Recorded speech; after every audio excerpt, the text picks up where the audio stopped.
On va discuter maintenant des paramètres dans les quiz de Moodle. Et on va commencer avec notamment le paramétrage du temps. Dans Moodle et dans un test sur Moodle, vous avez un très grand nombre de paramètres. Vous voyez qu'ici, tout ça sont des rubriques de paramètres. Donc chacune de ces rubriques contient plusieurs paramètres.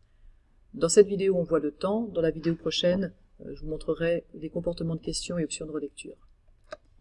Pour le temps, c'est relativement simple. Vous pourrez définir une heure d'ouverture, une heure de fermeture, une durée, qui n'est pas forcément toute la durée disponible entre l'ouverture et fermeture, comme on va le voir tout de suite. Et puis vous pourrez définir comment la tentative est envoyée. Est-ce qu'elle est envoyée automatiquement ou est-ce que c'est à l'élève de le faire? Prenons donc tout de suite un exemple. Je vais ouvrir mon test à 8 heures, le fermer à 8h45, et je voudrais qu'il dure 30 minutes à l'intérieur de cette plage horaire de 8h, 8h45.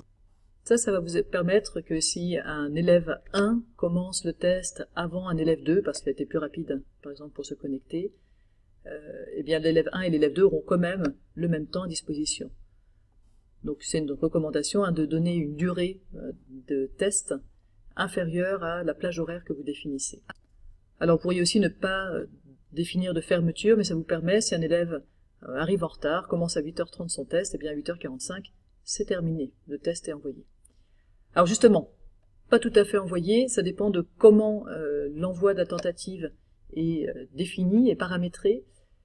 Vraiment, je vous recommande de mettre l'envoi de la tentative comme automatique. Ça veut dire que l'élève n'a pas à s'en occuper. Quand il arrive à la fin de son test, le test se ferme et la tentative est envoyée. Si vous ne mettez pas ce paramètre automatique, l'élève arrive à la fin de son test, le test se ferme et c'est à lui d'envoyer. S'il n'envoie pas, vous ne recevez pas ses réponses. Alors, pas d'inquiétude, elles sont enregistrées quelque part dans Moodle, mais il va falloir un peu aller les chercher. Ça peut être un peu compliqué. Donc vraiment, malheureusement, c'est pas le paramètre par défaut. Pensez à mettre cet envoi de tentative en automatique.